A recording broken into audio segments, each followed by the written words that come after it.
ഇതാണ് ഡിനിയോയുടെ business card. ഇതിന്റെ പുറകിലായിട്ട് ഒരു QR കോഡ് ഉണ്ട്. അപ്പോൾ ഈ QR കോഡ് സ്കാൻ ചെയ്ത് കഴിഞ്ഞാൽ ഡിനിയോ എന്തൊക്കെ സർവീസുകളാണ് പ്രൊവൈഡ് ചെയ്യണതെന്ന് അറിയാനായിട്ട് ഒരു വീഡിയോ വേണം.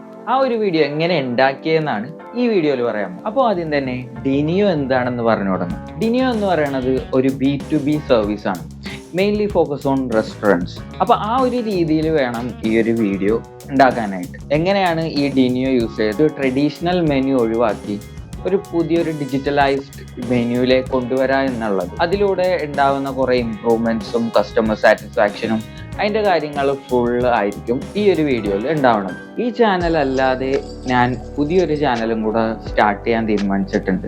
അത് mainly focus on video editing, വീഡിയോഗ്രാഫിയിലൊക്കെ ആയിരിക്കും. അപ്പോൾ നിങ്ങളൊരു എഡിറ്ററാണ് അല്ലെങ്കിൽ ഒരു വീഡിയോസ് ഒക്കെ എഡിറ്റ് ചെയ്യാൻ താല്പര്യമുള്ള ഒരാളാണെങ്കിൽ കീപ് വാച്ചിങ്. അപ്പോൾ ആ ഒരു വീഡിയോ ഉണ്ടാക്കാനായിട്ട് 3 സ്റ്റെപ്പാണുള്ളത്.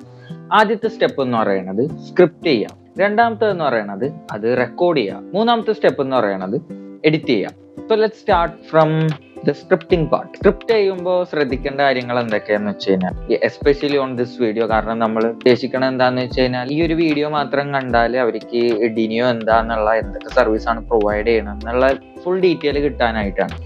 അപ്പോൾ അതെല്ലാം ഈ ഒരു വീഡിയോയിൽ തന്നെ ഇൻക്ലൂഡ് ചെയ്യും. സ്ക്രിപ്റ്റ് ചെയ്തുമ്പോൾ ഒരു സ്ട്രക്ചർ കിട്ടാനായിട്ട് നമുക്ക് 3-4 ചോദ്യത്തിനുള്ള ഉത്തരം പോലെ സ്ക്രിപ്റ്റ് ചെയ്താൽ എന്ന് വെച്ച് കഴിഞ്ഞാൽ, how it help your restaurant, അത് ഒന്നാമത്തെ ഒരു ചോദ്യമാണ് സോൾവ് ചെയ്യുന്നത്. രണ്ടാമത്തെ ചോദ്യം എന്ന് പറയുന്നത് what all problems it solve. പുതിയതായിട്ടുള്ള ഒരു എന്തെങ്കിലും ഒരു സോഫ്റ്റ്വെയറും കാര്യങ്ങളൊക്കെ ഇൻട്രൊഡ്യൂസ് ചെയ്യുമ്പോൾ അത് എന്തെങ്കിലും ഒരു പ്രോബ്ലം സോൾവ് ചെയ്യണമല്ലോ, എന്നാലാണല്ലോ അത് വെച്ച് വല്ല ഉപകാരം ഉണ്ടാവും. അപ്പോൾ എന്ത് പ്രോബ്ലമാണ് ഇത് സോൾവ് ചെയ്യണമെന്നുള്ളതിൻ്റെ ഫുൾ ഡീറ്റെയിൽ കൊടുക്കണം.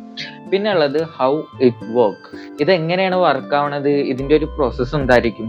ഇപ്പോൾ ഓൾറെഡി കുറേ റെസ്റ്റോറൻറ്റ്സിനകത്തൊക്കെ ഒരു പ്രോസസ്സ് ഉണ്ടാവും, ഓർഡർ എടുക്കണതും ഫുഡ് കൊടുക്കാനും ഒക്കെ ആയിട്ട്. അപ്പോൾ ആ ഒരു പ്രോസസ്സും ഇതിൻ്റെ ഒരു പ്രോസസ്സും എങ്ങനെയാണ് ഡിഫറെൻറ്റ്, ഈ ഒരു പ്രോസസ്സിലേക്ക് എങ്ങനെ കൊണ്ടുവരാം എന്നൊക്കെയുള്ള കാര്യങ്ങളാണ് ഈ സ്ക്രിപ്റ്റിൽ ഇൻക്ലൂഡ് ചെയ്യേണ്ടത്. സ്ക്രിപ്റ്റിങ്ങിൻ്റെ ടൈമിൽ ഞാൻ AI എങ്ങനെ യൂസ് ചെയ്തതെന്ന് വെച്ച് കഴിഞ്ഞാൽ, ഫസ്റ്റ് ഞാൻ എൻ്റെ ഒരു രീതിക്ക് ഫുള്ള് സ്ക്രിപ്റ്റ് ചെയ്തു. അത് കഴിഞ്ഞിട്ട് മാത്രം AI-യിൽ ഇട്ടിട്ട് അതിനെ കൊണ്ട് എൻഹാൻസ് ചെയ്യിക്കാനോ അല്ലെങ്കിൽ ഇത്രയും കൂടെ ഇമ്പ്രൂവ്മെന്റ്സും സ്പെല്ലിംഗ് മിസ്റ്റേക്ക് ഒക്കെ ഉണ്ടെങ്കിൽ അത് തിരുത്താനും അതിന് വേണ്ടിയുള്ള കാര്യങ്ങൾക്കൊക്കെ മാത്രമാണ് ഞാൻ ChatGPT യൂസ് ചെയ്തത്. സോ അങ്ങനെ യൂസ് ചെയ്യുമ്പോഴുള്ള ഗുണം എന്താണെന്ന് വെച്ച് കഴിഞ്ഞാൽ, നമുക്കൊരു ഐഡിയ ഉണ്ടാവില്ല ഏത് രീതിയിലാണ് കിട്ടണ്ടേ എന്നുള്ളത്. അത് വെച്ച് അതേപോലത്തെ ഒരു സ്ക്രിപ്റ്റോ അല്ലെങ്കിൽ ആ എക്സിസ്റ്റിംഗ് ആയിട്ടുള്ള സ്ക്രിപ്റ്റ്, അതായത് നമ്മ കൊടുത്ത സ്ക്രിപ്റ്റ് ഇമ്പ്രൂവ് ചെയ്ത് തരും. എൻ്റെ ഒരു എക്സ്പീരിയൻസിൽ ഈ ഒരു മെത്തേഡാണ് ബെസ്റ്റായിട്ട് വർക്ക് ചെയ്യാനായിട്ട് എനിക്ക് തോന്നിയത്. പിന്നെ ഉള്ളതാണ് റെക്കോർഡിങ്, അതായത് ഈ സ്ക്രിപ്റ്റ് ഇപ്പോൾ റെഡി ആയിട്ടുണ്ട്, അത് റെക്കോർഡ് ചെയ്യണം. സോ റെക്കോർഡ് ചെയ്യുന്ന ടൈമിൽ വലിയ പാടൊന്നുമില്ല, കാരണം സ്ക്രിപ്റ്റ് ഉണ്ടല്ലോ, അപ്പോൾ അത് നോക്കി വായിക്കുക. അതാണ് റെക്കോർഡിങ്ങിൻ്റെ ടൈമിലുള്ളത്. അപ്പോൾ ഇനി ഇത് റെക്കോർഡ് ചെയ്യാം. Hello mic test. പഴയൊരു മെത്തേഡിൽ നിന്ന് മാറി പുതിയൊരു മെത്തേഡ് അഡോപ്റ്റ് ചെയ്ത് ഒരു better customer experience and customer satisfaction നിങ്ങളുടെ റെസ്റ്റോറൻറ്റിലേക്ക് കൊണ്ടുവരണം. എന്നാൽ അതിനു വേണ്ടിയുള്ള ഒരു ബെസ്റ്റ് സർവീസാണ് ഡിനിയോ. പിന്നെ ഉള്ളത് എഡിറ്റിംഗ്. ഇതാണ് ഇമ്പോർട്ടൻ്റ് ആയിട്ടുള്ള ഒരു ഫാക്ടർ ഇതിൽ. കാരണം നമ്മൾ ജസ്റ്റ് ഇപ്പോൾ ഞാൻ ടോക്കിംഗ് ഹെഡ് പോലെ പറഞ്ഞു പോയിട്ട് കാര്യമില്ല. എൻ്റെ മൈൻഡിൽ എങ്ങനെയാണെന്ന് വെച്ച് കഴിഞ്ഞാൽ, ഈ എഡിറ്റിങ്ങിൻ്റെ ടൈമിൽ ഇതെല്ലാം ഒരു വിഷ്വൽ ഗ്രാഫിക്സ്, അതായത് മോഷൻ ഗ്രാഫിക്സ് ആവാം, അല്ലെങ്കിൽ 3D റെൻഡറിങ് ആവാം, അല്ലെങ്കിൽ വല്ല ആനിമേഷൻസും കാര്യങ്ങളൊക്കെ യൂസ് ചെയ്തിട്ട് വിഷ്വലി കാണിക്കുക എന്നുള്ളൊരു സംഭവമാണ് ഞാൻ ഉദ്ദേശിക്കുന്നത്. അതെന്താണെന്ന് ഫൈനലിൽ മനസ്സിലാവും. പിന്നെ ഉള്ളതെന്ന് പറഞ്ഞാൽ, ഇത് നേരെ എടുത്ത് പോസ്റ്റ് ചെയ്യണത് യൂട്യൂബിൽ അൺലിസ്റ്റഡ് ആയിട്ടായിരിക്കും.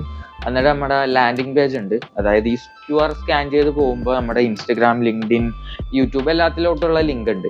അപ്പോൾ അവിടെ നിന്ന് ഇവർക്ക് ഈ വീഡിയോ ഡയറക്റ്റ് ആക്സസ് ചെയ്യുക. അപ്പോൾ ആ ഒരു രീതിയിലാണ് ഇത് ഫുള്ള് സെറ്റപ്പ് ചെയ്യാൻ ഉള്ള പ്ലാൻ. അപ്പോൾ ഈ വീഡിയോയുടെ തുടക്കത്തിൽ പറഞ്ഞ പോലെ തന്നെ ഞാൻ ഈ എഡിറ്റിങ്ങിനും വീഡിയോഗ്രാഫിയുടെ റിലേറ്റഡ് ആയിട്ടുള്ള കാര്യങ്ങളെല്ലാം വേറൊരു ചാനലിലായിരിക്കും ഞാൻ പോസ്റ്റ് ചെയ്യണം. ആ ചാനലിൻ്റെ ഇപ്പോഴത്തെ പേര് ആർട്ടിസ്റ്റിക് ക്ലിപ്പ് എന്നാണ്. അതിനി may be in future change ചെയ്യാം, അല്ലെങ്കിൽ നിങ്ങൾക്ക് വേറെ വല്ല പേര് അറിയുന്നുണ്ടെങ്കിൽ അത് കമൻറ്റ് ചെയ്യാം. അപ്പോൾ പേരിൻ്റെ കാര്യത്തിൽ ഒരു കൺഫ്യൂസ്ഡ് ആയിട്ടൊക്കെയാണ്. ബട്ട് അതിലായിരിക്കും ഇനി ഇതിൻ്റെ എഡിറ്റിംഗ് റിലേറ്റഡ് ആയിട്ടുള്ളതും വീഡിയോഗ്രാഫി, അബൌട്ട് ക്യാമറ, എല്ലാ കാര്യങ്ങളും ആ ഒരു ചാനലിലായിരിക്കും ഉണ്ടാവുന്നത്. സോ ആ ചാനലിലെ ലിങ്ക് ഞാൻ ഡിസ്ക്രിപ്ഷനിൽ കൊടുത്തിട്ടുണ്ടാവും. So do check it out. നിങ്ങൾക്ക് ഇപ്പോൾ വീഡിയോഗ്രാഫി പഠിച്ചു വരുന്ന ഒരാളാണ്, അല്ലെങ്കിൽ അറിയാനൊരു ആഗ്രഹമുണ്ട്, അല്ലെങ്കിൽ ഒരു ബിഹൈൻഡ് ദ സീൻ എങ്ങനെ എന്തൊക്കെയാണ് നടക്കണേന്നൊക്കെ അറിയണമെന്നുണ്ടെങ്കിൽ you can go there and subscribe. ഞാൻ ഈ വീഡിയോയുടെ ഡിസ്ക്രിപ്ഷനിൽ ഡിനിയോയുടെ വെബ്സൈറ്റിൻ്റെ ലിങ്ക് കൊടുത്തേക്കാം. അപ്പോൾ അവിടെ കയറിയിട്ട് നിങ്ങൾക്ക് ഈ ഒരു പ്രൊഡക്റ്റ് യൂസ് ചെയ്യണം, അല്ലെങ്കിൽ നിങ്ങളൊരു റെസ്റ്റോറൻറ്റ് ഓണറാണ്, അല്ലെങ്കിൽ നിങ്ങൾക്ക് ഏതെങ്കിലും റെസ്റ്റോറൻറ്റ് ഓണേഴ്സിനെ അറിയാമെന്നുണ്ടെങ്കിൽ അവർക്ക് ഷെയർ ചെയ്ത് കൊടുക്കുക. എന്നിട്ട് നിങ്ങളുടെ റെസ്റ്റോറൻറ്റ്സിൽ ഈ ഒരു സർവീസ് യൂസ് ചെയ്യണമെന്നുണ്ടെങ്കിൽ നിങ്ങൾക്ക് ഞങ്ങളെ ഡയറക്റ്റ് കോൺടാക്ട് ചെയ്യാം. വെബ്സൈറ്റിൽ ഞങ്ങളുടെ കോൺടാക്ട് ഡീറ്റെയിൽസും കാര്യങ്ങളൊക്കെ ഉണ്ട്. അപ്പോൾ ഈ വീഡിയോയിൽ ഇത്രയൊക്കെ ഉള്ളൂ. അപ്പോൾ ഇനി ഈ വീഡിയോ വാച്ച് ചെയ്തു.